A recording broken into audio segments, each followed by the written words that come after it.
siempre un honor el poder compartir este tiempo de la palabra. Creo que el Señor tiene mucha bendición para nosotros viendo las Escrituras el día de hoy.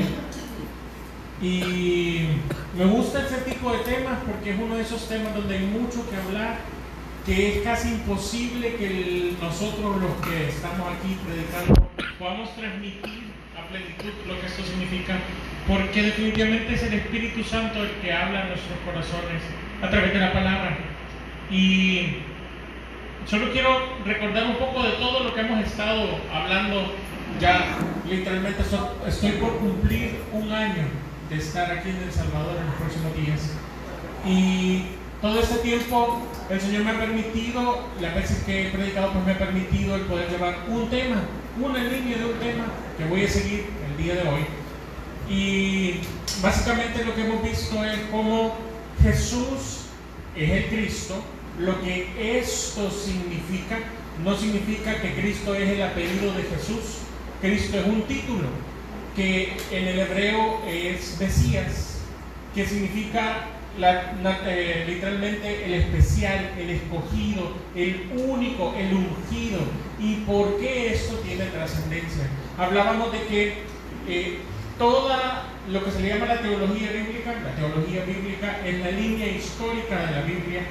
Toda la teología bíblica gira en torno a la promesa de Génesis 3:15, cuando Dios promete el nacimiento de El Salvador.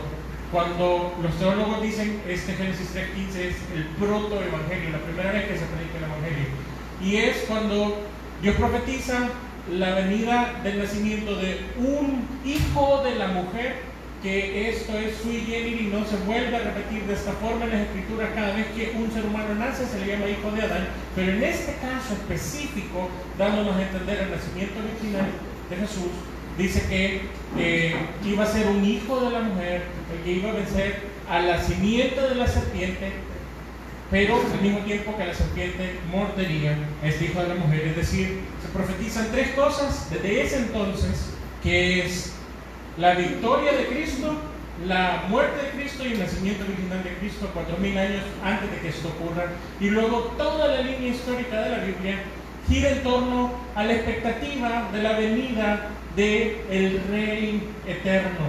Es más, cuando Jacob está bendiciendo a su hijo Judá, le dice que va a reinar hasta que venga Silo, que significa el Rey eterno, y eso significa que en ellos está en la mente la intención de Dios de traer a ese Rey eterno. Dios escoge una nación en la cual va a traer a su Rey eterno. Lo importante de la nación no es la nación, sino el Cristo que iba a nacer en esa nación. Luego vimos cómo, estoy hablando ahorita, estamos haciendo un resumen de muchas enseñanzas, que incluye la Navidad, etc. Pero luego vimos cómo Jesús es el único ser humano que cumplió la ley de Moisés, y por tanto Jesús es el único ser humano que recibe todas las bendiciones de la ley de Moisés, al mismo tiempo que es el único medio legal para alcanzar el perdón por haber sido un ser perfecto. Y finalmente comenzamos a ver que todas las bendiciones que tiene Cristo son beneficio para nosotros que estamos en Cristo. Entonces, lo importante de esto no es David, no es ninguno de ustedes, no es nadie más que Cristo. La bendición que gozamos y que recibimos, nuestra posición como hijos, la bendición de ser escuchados, es porque estamos en Cristo. ¿Y cuándo ocurrió eso? Pues ocurrió en la eternidad, cuando Dios nos coloca ahí. Y recuerdo 1 Corintios 1:30 que dice: mas por Él, no por mí, no por usted, no por la voluntad de algún pastor, sino mas por Él estáis vosotros en Cristo Jesús. Y es responsabilidad de Dios habernos puesto en Cristo.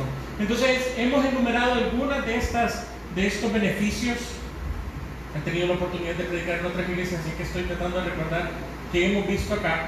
Pero entre los beneficios que hay de estar en Cristo, los propósitos más bien, porque muchos son los beneficios, pero los propósitos por los cuales Dios nos coloca en Cristo es para que, por ejemplo, nosotros vivamos en santidad. Ninguno de los versículos que hablan sobre la elección de Dios por nosotros solo es porque Dios nos escogió, sino que todos están en el contexto de la santidad. Dios nos eligió para que fuésemos santos y sin mancha delante de Él. Otro de estos propósitos por los cuales Dios nos eligió es para que formemos parte de su eclesía universal, que es lo que hablábamos la última oportunidad que pude estar acá. También hemos visto que nos ha puesto en Cristo para que prediquemos el Evangelio. Y hoy, en un tema que es demasiado extenso, el tema de hoy es uno de los propósitos para estar en Cristo es glorificar a Dios. Y yo lo titulé con uno de los versículos que vamos a ocupar hoy. A Él sea la gloria por los siglos. Amén. Y el texto base que voy a ocupar hoy, aunque no lo voy a repetir mucho, pero este texto base está en el Salmo 139, versículo 17, que dice: cuán preciosos me son, oh Dios, tus pensamientos, cuán grande es la suma de ellos.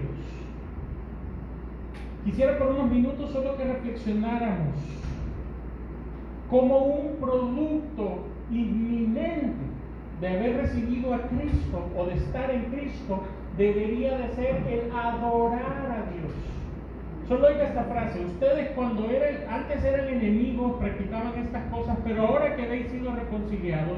O otra frase que dice que fuimos llamados de las tinieblas a su luz admirable. Otra frase dice que fuimos trasladados al reino de las tinieblas al reino de su amado Hijo.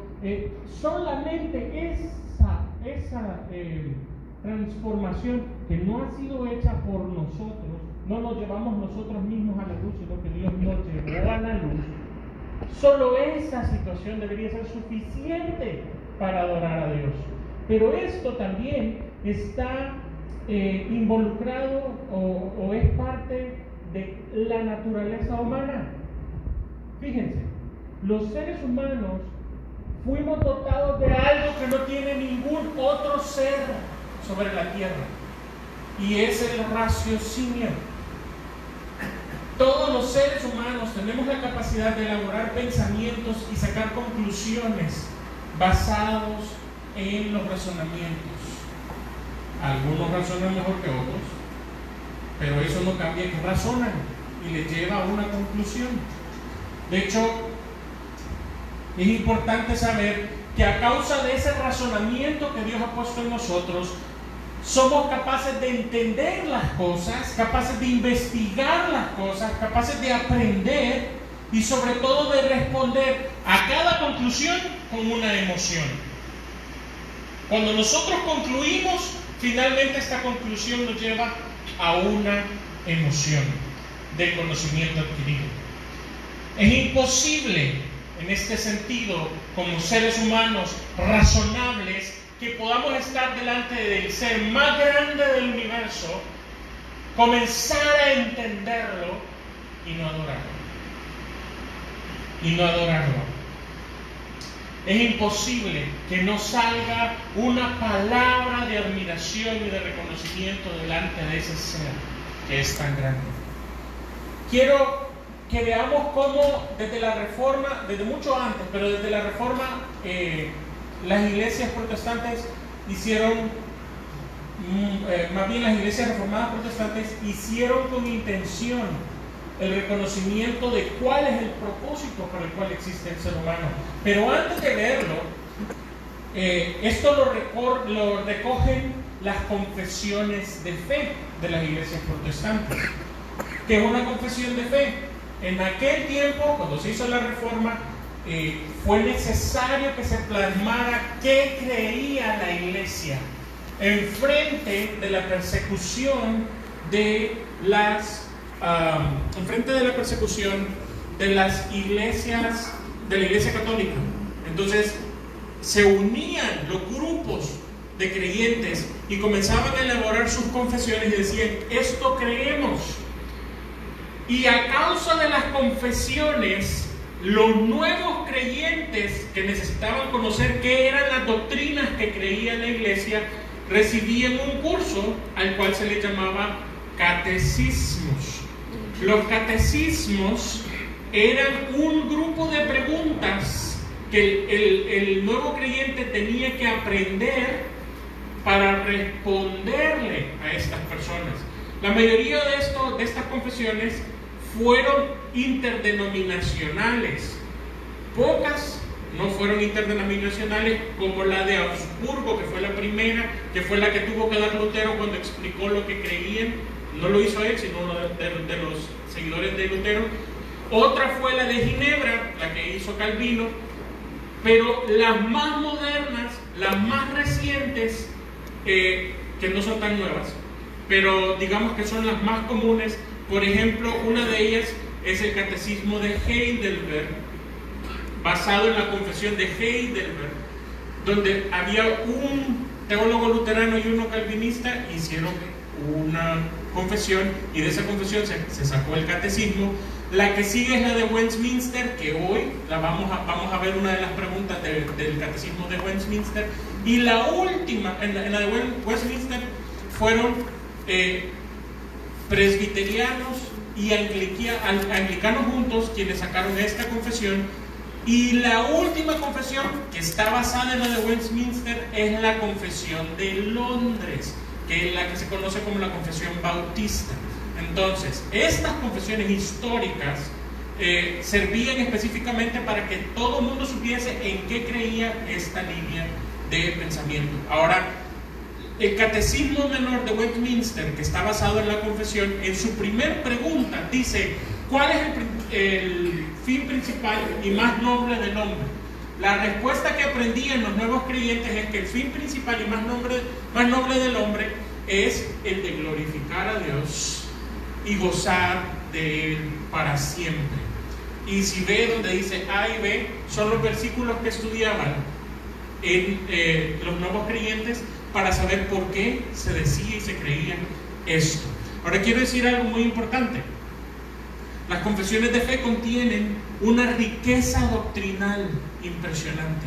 Lastimosamente se han dejado de lado desde a partir de los 1800 en adelante, cuando nace la teología liberal. Es posible que para muchos de ustedes nunca hubieran oído de estas confesiones, otros ya saben de esto. Está bien, pero tómense en algún momento el tiempo de estudiarlas, véanlas, aunque no se las aprenda en memoria, como mínimo tómense el tiempo de verlas, porque hay doctrina que está plasmada ahí. Estos catecismos les pedían a los nuevos creyentes que llegasen 1 hora antes a la iglesia para estudiar esto, y estaban planificados de forma que durante 1 año el nuevo creyente aprendía estos principios. No depende de eso la salvación, pero es muy importante porque esto ayudaba al nuevo creyente a saber qué era la nueva fe. Y solo son doctrinas. ¿Por qué lo traigo ahora a colación? Porque desde la Reforma, y desde mucho antes obviamente, pero desde la Reforma lo tenemos plasmado así: el hombre ha sido creado para glorificar a Dios. ¿De dónde sacamos esa conclusión lógica? En la Biblia hay muchos versículos, hoy vamos a ver mucho de eso, pero lo que quiero decir es una conclusión lógica. Dios te dio un cerebro que razona para que delante de todo lo que Él ha hecho, tú razones y digas: ¡wow! Gloria sea al Creador. Gloria sea al Creador. Y aquí es donde han habido muchas discusiones, porque si Dios te dio un cerebro, como a todos nosotros nos lo ha dado, obviamente, entonces lo ha hecho porque Él tiene la intención de hacer una cosa, de que tú lo conozcas. Ahí está uno de los meollos del asunto. Una de las grandes discusiones históricas es: ¿se puede conocer a Dios o no se puede conocer a Dios? Fíjense que en el siglo anterior hubo una discusión que duró como unos 20 a 30 años. Y en esta discusión, Gordon Clark, que es uno de los más grandes apologistas del cristianismo, defendía que Dios es inconocible. Mientras que del otro lado, un señor llamado Cornelius Van Til, que también es apologista y personalmente es uno de los escritores favoritos que tengo, quizás el que más me gusta leer, pero Cornelius Van Til dijo: todo lo que de Dios se puede conocer, Dios lo ha revelado, y lo que no podemos conocer de Dios, Dios no lo ha revelado. Y ellos dicen que hay 2 libros en los que uno puede conocer a Dios. Número 1, la naturaleza. Es imposible que uno viendo la naturaleza no concluya la existencia de Dios. Sí razona. Y número 2, la Biblia. Entonces, ¿Dios puede ser conocido? Sí. ¿Hasta qué nivel puede ser conocido? Hasta el que Él ha revelado. ¿Por qué? Porque en eso se ha gozado Él en hacerlo. Ahora, la pregunta básica es, ¿se puede? ¿Por qué razones debemos entonces conocer a Dios?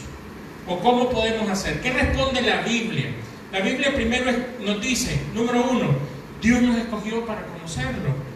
Por eso es que Juan 17:3 dice, en esto está la vida, y esta es la vida eterna, que te conozcan a ti, el único Dios verdadero, y a Jesucristo, a quien has enviado. Y también dice las Escrituras que Él se ha dado a conocer en Romanos 1:19, dice, porque de lo que de Dios se conoce, les es manifiesto, pues Dios se lo manifestó. También dicen las Escrituras que Cristo nos ha dado a conocer a Dios. En Juan 1:18, a Dios nadie le vio jamás, el unigénito Hijo de Dios que está en el seno del Padre, Él le ha dado a conocer. Finalmente, las Escrituras, la Biblia, este libro es el libro de Dios.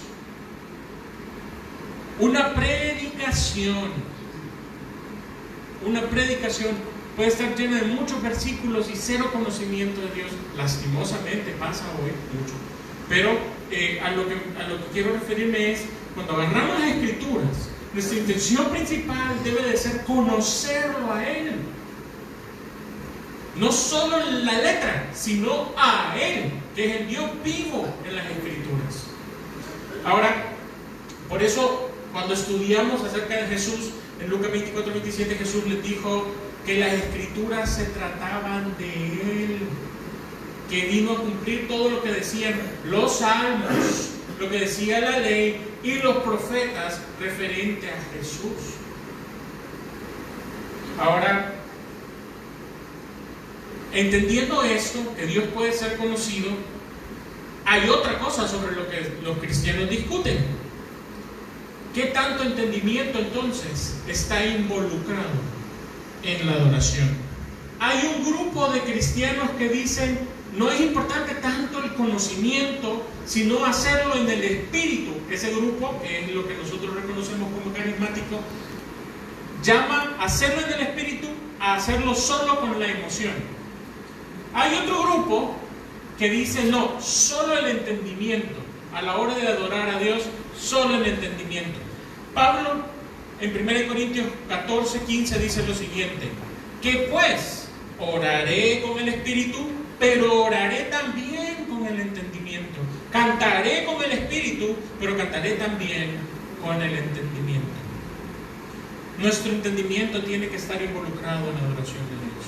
¿Cómo le vamos a cantar cuán grande es Dios? Y ni siquiera hemos entendido la grandeza genuina de Dios. O nuestra mente no entiende lo que significa la palabra grande. Jamás vamos a sentir algo tan grande como cuando estemos a la parte del Señor, como cuando estemos comenzando a entenderlo. Y aunque esta introducción ha sido larga, mucho más de lo que me hubiera gustado, realmente quiero decirles cómo vamos a ir el día de hoy. El mensaje de hoy, básicamente vamos a ver cómo el Evangelio es un llamado a adorar a Dios. Vamos a ver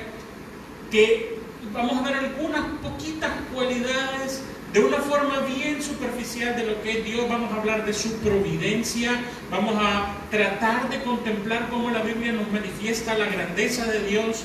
Vamos a ver en un capítulo de Salmo cómo la Biblia nos presenta la infinidad de Dios, para finalmente concluir que no hay nada mejor que adorar a Dios con el entendimiento. Voy a ir explicando algunas cosas en el camino, pero quiero decirle algo. Este tema, yo le decía a mi mamá,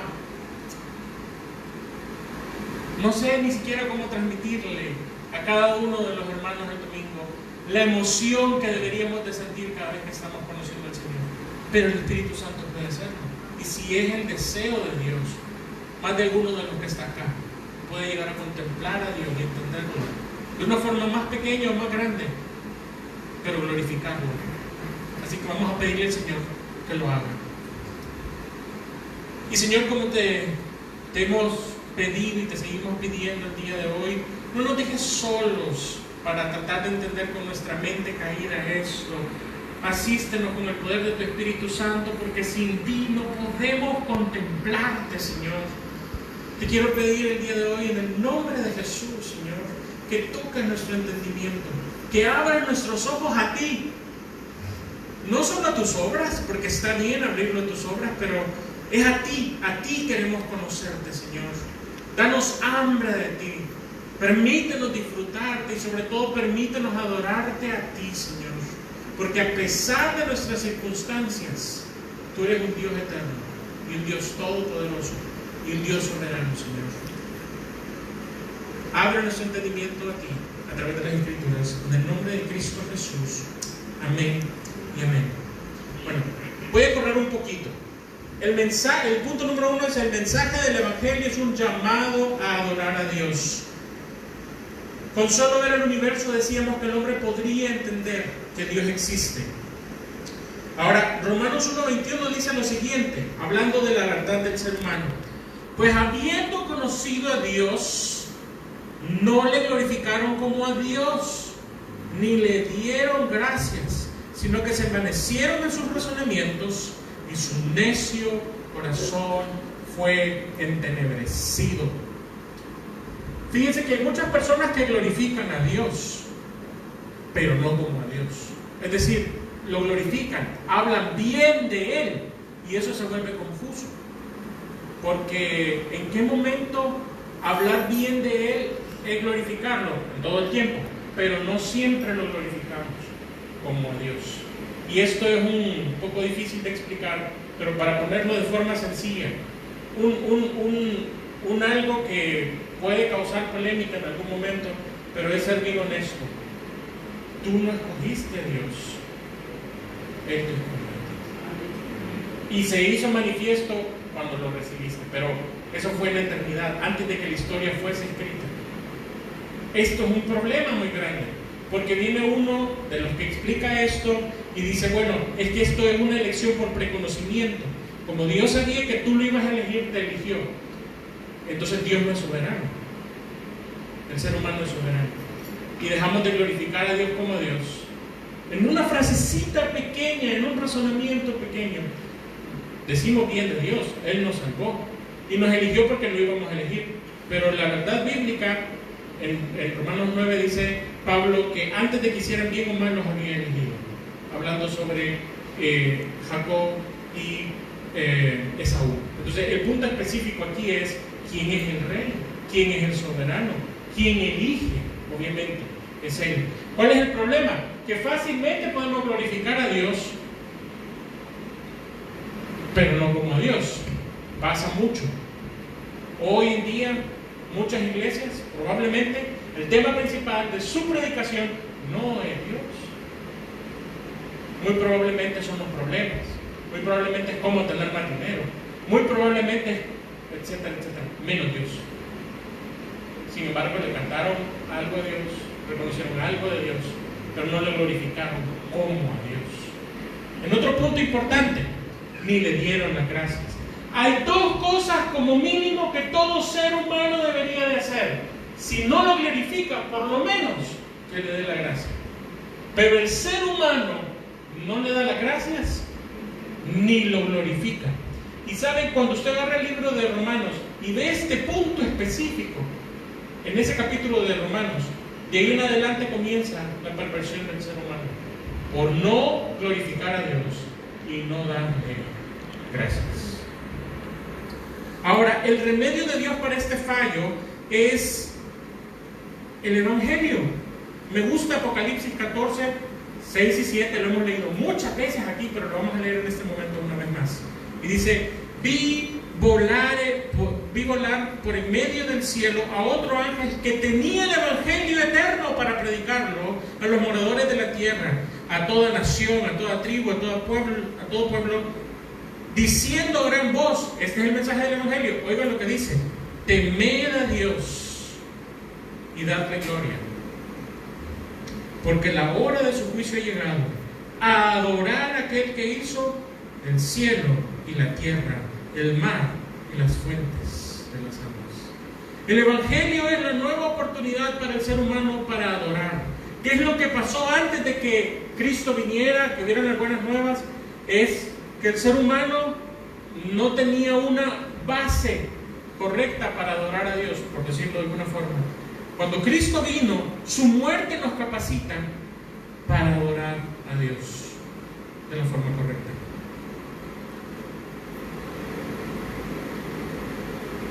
Entonces, el Evangelio nos da una razón. ¿Por qué adoramos a Dios? Porque Él es el Creador. Y cuando agarramos la Biblia, comenzamos a ver las cualidades de Dios, comenzamos a ver quién es Dios, entonces encontramos razones para adorar a Dios. Entonces, la Biblia es un apelativo constante a nuestro entendimiento de quién es Dios. Entonces, Él comienza a decirnos, Dios es todopoderoso, Dios es soberano, y entonces comenzamos a honrar a Dios por su poder y por su soberanía, etcétera, etcétera, etcétera. Pero entremos en uno de los temas que se predica muy poco hoy. Hablemos de la providencia de Dios. La providencia de Dios durante toda la historia de la iglesia, hablo de los 2000 años de iglesia, incluyendo el tiempo que la iglesia fue parte de la iglesia católica en general, pero el punto es este, la palabra providencia es importante. ¿Qué significa la palabra providencia? Es que todas las cosas vienen de Dios. Literalmente, todas las cosas vienen de Dios. Tanto así que nosotros confundimos la palabra provisión con la palabra providencia. La palabra providencia está incluida, la palabra provisión está incluida en la palabra providencia.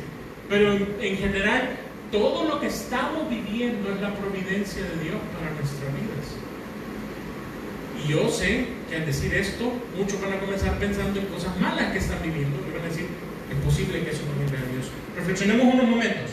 Mateo 5:45, hablando sobre la provisión, Jesús dice, para que seáis hijos de vuestro Padre que está en el cielo, que hace salir el sol sobre los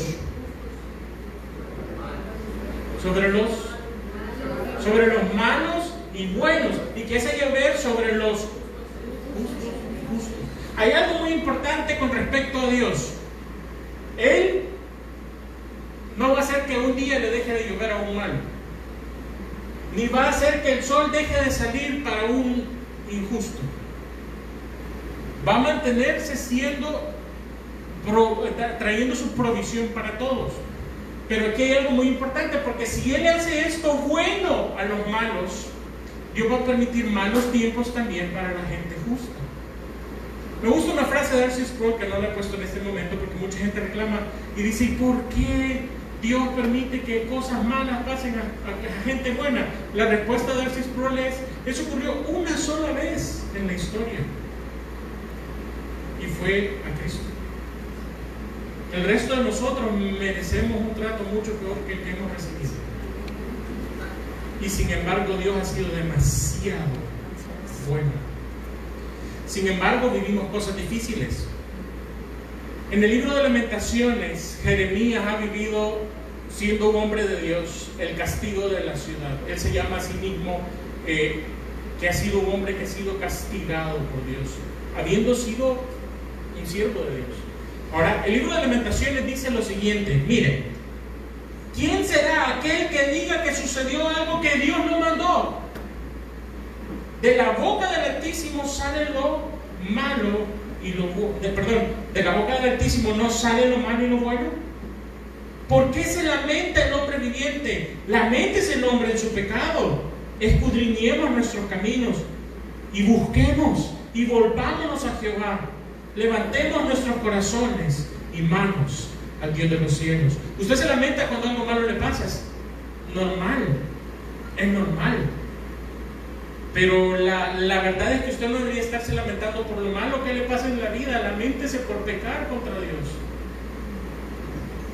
¿Sabe? El cristianismo de hoy en día, cuando le pasa algo malo, comienza a reprender al diablo. Pero no hay una sola cosa que pase en la vida de un ser humano que no haya dado orden Dios. que haya dicho, ok, ¿qué pasa? Esa es la providencia. Esa es la providencia. Yo quiero decirle que por esto es que se habla mucho del temor de Jehová durante todas las escrituras. Pero al mismo tiempo la Biblia nos da muchas cosas muy buenas a nosotros que somos sus hijos. Tenemos la certeza de su amor, tenemos la certeza de que todo lo que viene, todo lo que vivamos va a ser para nuestro bien, Romanos 8:28. Pero el punto específico aquí es que Dios sigue siendo Dios. No siempre vamos a tener solo cosas buenas, ni siempre van a haber solo cosas malas. Y sin embargo, Dios merece ser glorificado por su providencia. Dios no es un Dios chiquito que el diablo le quitó la autoridad y hace las cosas malas cuando quiere. No puede el enemigo hacer esto. Creo que lo dije la última vez. Nosotros tenemos un concepto errado del enemigo. No hay un poder a poder con Dios. No existe eso. El diablo pide permiso para lo que va a hacer. Y Dios autoriza según sus propósitos. Y esto no convierte a Dios en el autor del mal. Ojo, tienen que entender esto. Dios no creó el mal. Dios no creó el pecado, pero autoriza que las cosas pasen para que todo salga como Él lo ha planificado. Y lo más importante es que lo que sea que tú estés viviendo hoy es para tu bien. No sé cómo, solo te puedo decir, tú necesitas confiar en la providencia de Dios. Ocupé la palabra Yahweh o Jehová que nosotros normalmente ocupamos. Estas son las 4 letritas que aparecen en el hebreo para que tengamos siempre presente el nombre de Dios. O sea, la providencia es de parte de Dios. Lo segundo, la grandeza de Dios, la grandeza de Jehová. Jehová es el único Dios que existe, es tan grande que no existe nada que se pueda comparar a Él. Mire lo que dice Isaías 40, 12 a 18. ¿Quién midió las aguas con el hueco de su mano y los cielos con su palmo? Con 3 dedos juntó el polvo de la tierra y pesó los montes con la balanza y con sus pesas los collados. ¿Quién enseñó el Espíritu de Jehová? ¿O le aconsejó enseñándole? ¿A quién pidió consejo para ser avisado? ¿Quién le enseñó el camino del juicio? ¿O le enseñó la ciencia? ¿O le mostró la senda de la prudencia? He aquí las naciones le son como una gota de agua que cae del cubo, y como menudo polvo en las balanzas le son estimadas. He aquí que hace desaparecer las islas como polvo. Ni el Líbano bastará para el fuego, ni todos sus animales para el sacrificio. Como nada son todas las naciones delante de Él. En su comparación serán estimadas menos que nada, y que lo que no es. ¿A qué pues haréis semejante a Dios? ¿O qué imagen le pondréis? Me encanta cómo lo pone Jonathan Edwards. Ya he mencionado sobre ese mensaje muy famoso que tiene en Pecadores en manos de un Dios reirado. Literalmente, mi hermano, literalmente, todo lo que Dios tendría que hacer para acabar con la maldad del mundo hoy es darle vuelta a la mano y que caiga todo. Todo. No hay un solo ser humano que no merezca el castigo. Y lo único que hace la diferencia para que hoy no caigamos en el infierno es su amor. Es el hecho que puso a Cristo por nosotros. Es el hecho de que por ello tenemos confianza. ¿A qué nos vamos a comparar? Es por esto, mis queridos hermanos, que cuando nosotros hablamos del servicio en la iglesia, cuando nosotros hablamos de la liturgia, que es cómo se va a dirigir la adoración en la iglesia, lo que nosotros estamos pensando es que los anuncios glorifiquen a Dios, que la alabanza y la adoración se esté glorificando a Dios, que cuando se predique, Dios esté siendo predicado. Hace unos años, cuando hablábamos con el pastor Hernández de la visión que tiene para la iglesia, en Juan 12:32 dice: yo si fuera levantado a todos atraeré a mí mismo. Me decía el pastor, eso fue en 2006. Nuestro compromiso es predicar a Jesús, que la gente, aunque no venga a la iglesia, venga a Cristo. Pues ese debería ser el compromiso de nosotros como iglesia, que cuando David Castillo no esté, dentro de 200 años todavía se esté predicando a Jesús, aunque nadie se acuerde de quién soy yo. Este debería ser el compromiso como iglesia. Esto debería ser la adoración de la iglesia. Pero hoy, lastimosamente, en nuestro tiempo en que vivimos hoy, se predica más de otras cosas.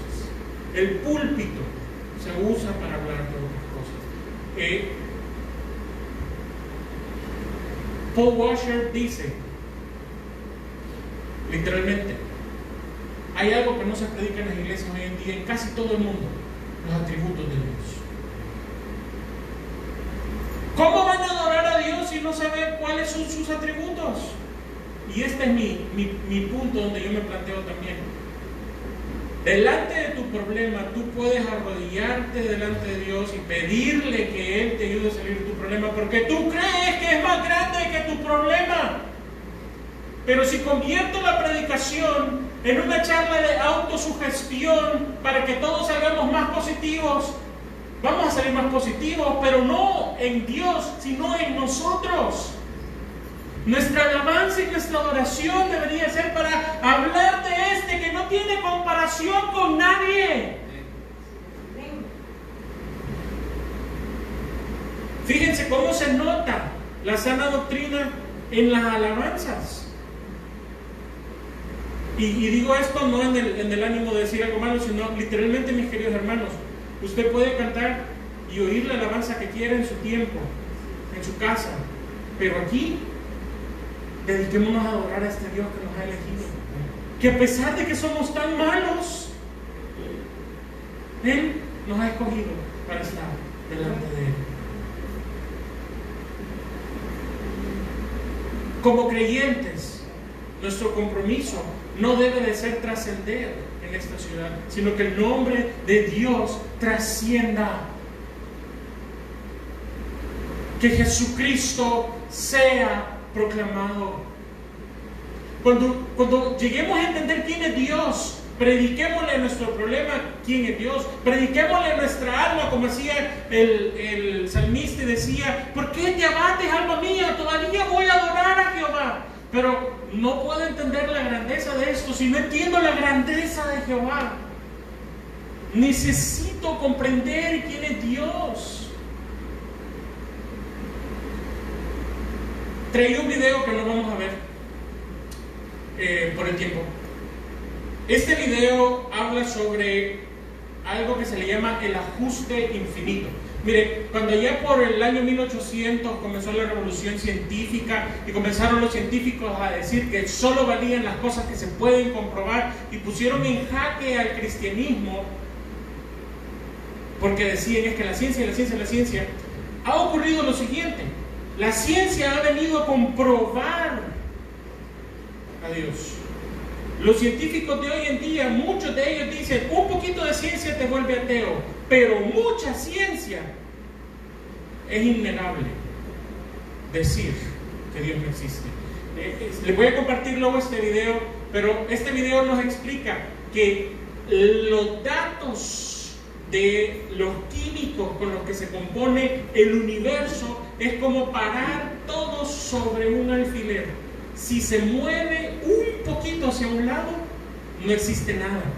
De hecho, científicamente, lógicamente, filosóficamente, lo más improbable que podría ocurrir en las condiciones que hay en el universo es que exista.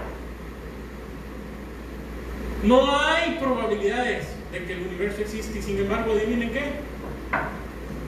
hay un Dios todopoderoso.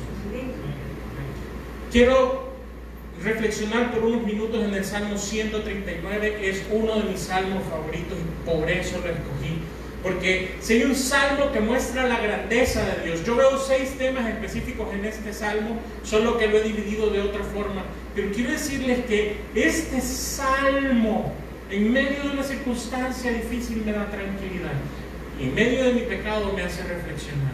Vamos a leerlo y reflexionar en varias etapas, en 11 etapas, sobre todo el salmo. Miren lo que dice: oh Jehová, tú me has examinado y conocido. Tú has conocido mi sentarme y mi levantarme. has entendido desde lejos mis pensamientos, has escudriñado mi andar y mi reposo, y todos mis caminos te son conocidos. Ojalá que la mayoría de esos caminos trajeran al Señor o a la iglesia o mi tiempo de oración, pero la mayoría de ellos, honestamente,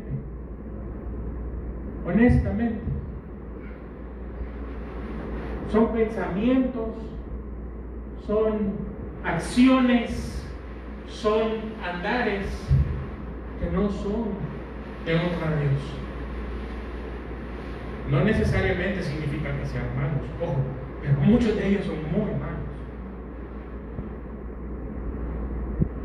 Cristo me compró en la cruz del Calvario y le pertenezco, igual que a los que son sus hijos, obviamente. Pero quiero hacer esta reflexión para que no suene como que estoy acusando. Y día a día, la mayoría de mi día la dedico a mis planes,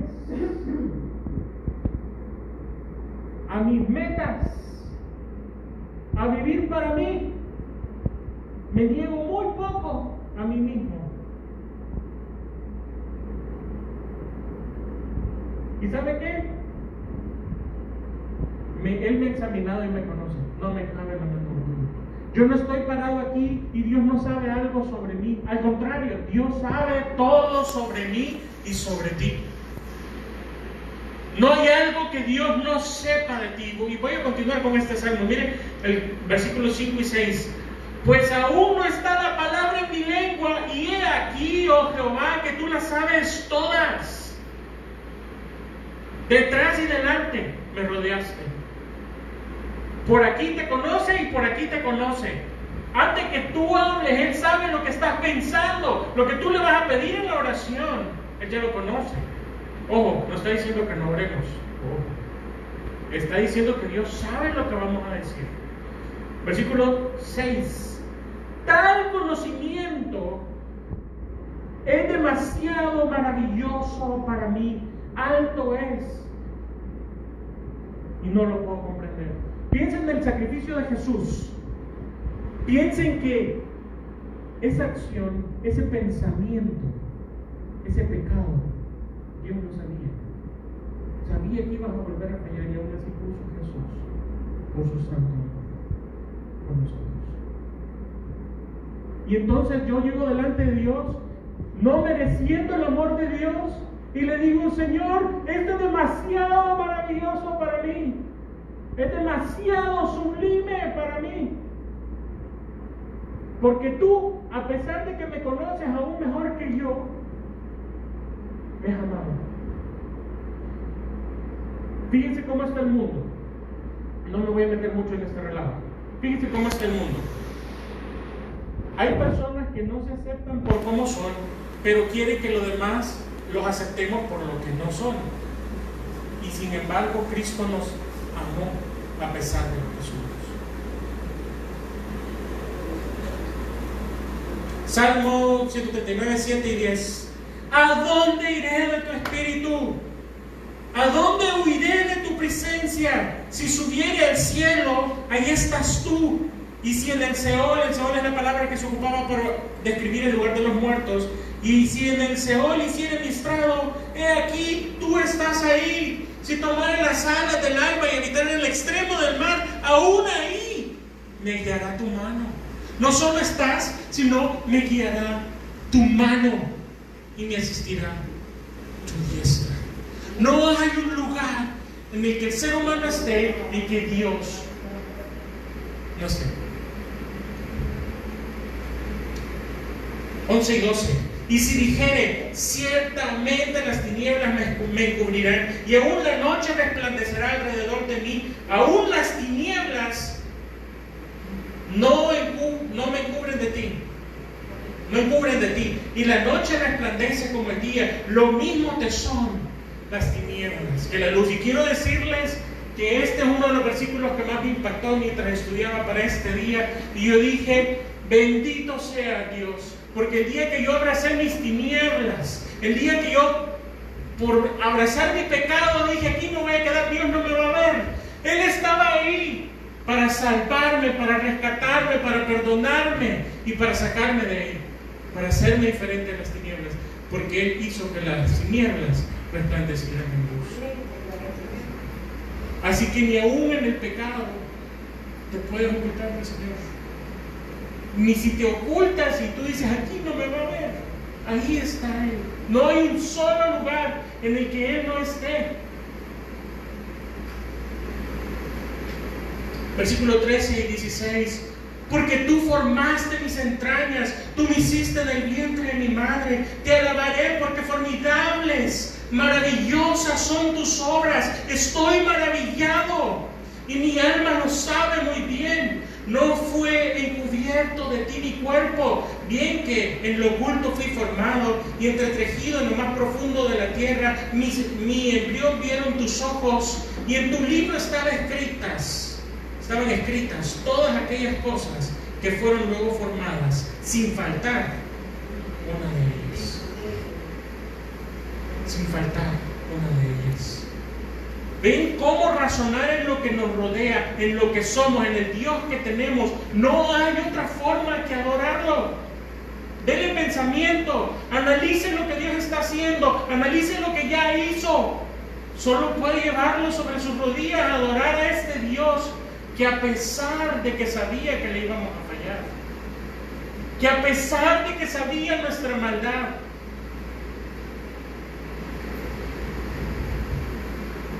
hace no mucho tiempo tuve la oportunidad de hablar como uno de los propósitos de Dios es que vivamos en santidad. Esto fue en la iglesia en Jerusalén. Y quiero decirle que Dios sabe que yo no puedo. Entonces me dio su Santo Espíritu. Y la certeza de que somos parte del pacto es que Él nos lleva a vivir en santidad. No nuestras propias obras, sino el Espíritu Santo. ¿Por qué? Porque Él sí me conoce. Él sabe que mis caminos no son buenos por mi vida.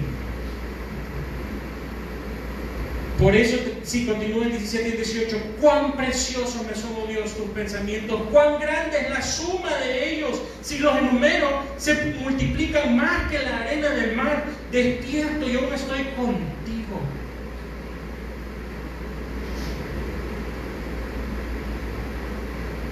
Esta sección es interesante porque hay un momento en que Dios nos va a llevar a este punto también.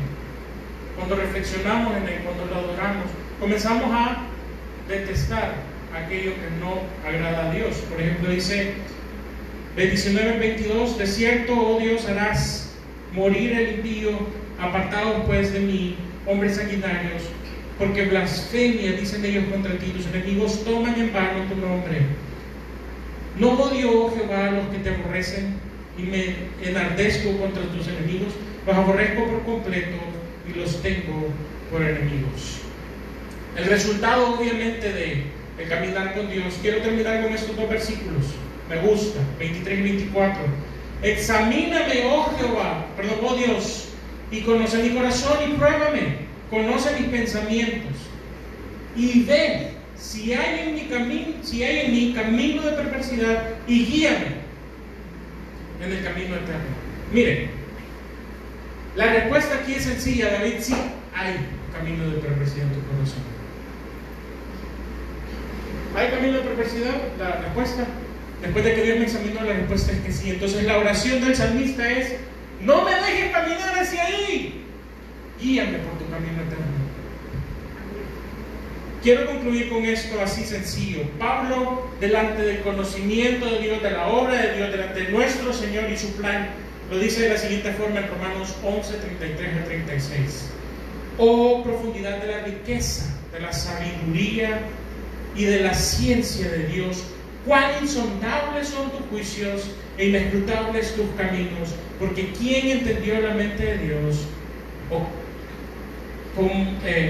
quién fue su consejero? ¿O quién le dio primero para que le fuese recompensado? Porque de Él y por Él y para Él son todas las cosas. A Él sea la gloria por los siglos de los siglos. Antes de que hagamos algo más, solo quiero que terminemos adorando al Señor. Y luego, realmente ya es un poquito tarde, son las 12. Comenzamos también un poco tarde, pero quiero que, si hemos hablado de la adoración, terminemos adorando al Señor. Así que hay una cancioncita que han preparado por acá. Y yo sé que algunos no la conocen, otros sí, pero la letra va a estar saliendo ahí adelante.